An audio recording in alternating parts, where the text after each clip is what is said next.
παρουσία μου εδώ στο συνέδριο, εκτός από την παρουσίαση που έκανα, είναι πολύ μεγάλη σημασία νομίζω, διότι το συνέδριο μου έδωσε πάρα πολλές πληροφορίες για το τι άλλα πράγματα γίνονται και στην Ελλάδα και στην Κύπρο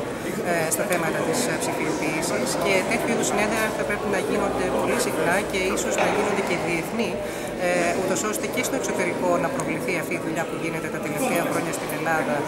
σε σχέση με την ψηφιοποίηση του ελληνικού πολιτιστικού αποθέματος, με την τουριστική προβολή μέσω νέων τεχνολογιών, με τη δικτύωση φορέων πάλι μέσω ηλεκτρονικών εφαρμογών, και κυρίως μας έδωσε τη δυνατότητα να δούμε και τι γίνεται και στην γείτονα χώρα, στην Κύπρο, με την οποία έτσι κι αλλιώς ήδη συνεργαζόμαστε, ωστόσο το εύρος των πληροφοριών που πήραμε στο συνέδριο ήταν κάτι μοναδικό. Ελπίζω να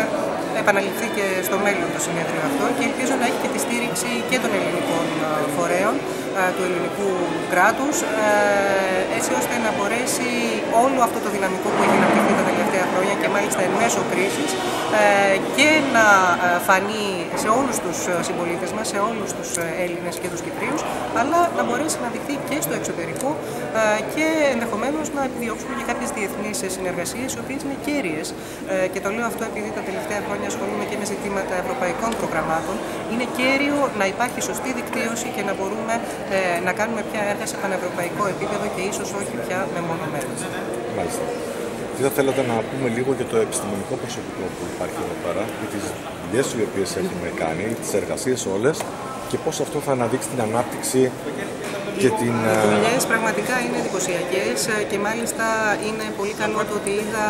έτσι για πρώτη φορά σε μεγάλο εύρος να υπάρχει και συνδυασμός και συνεργασία μεταξύ πανεπιστημιακών φορέων, κρατικών φορέων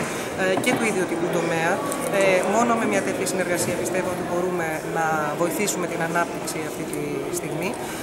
Και βέβαια το επιστημονικό επίπεδο ήταν πάρα πολύ ψηλό. Έχω πάει και σε συνέδρια αντίστοιχα και στο εξωτερικό και σε ημερίδες που έχουν διοργανωθεί εδώ από ξένους φορείς, αλλά πραγματικά το επίπεδο ήταν πάρα πολύ υψηλό και των ανακοινώσεων αλλά και των προγραμμάτων, των καινοτομιών των ελληνικών που έχουν αρχίσει να υπάρχουν. Όσον αφορά για το επίπεδο οργάνωσης του συνεδρίου κλπ.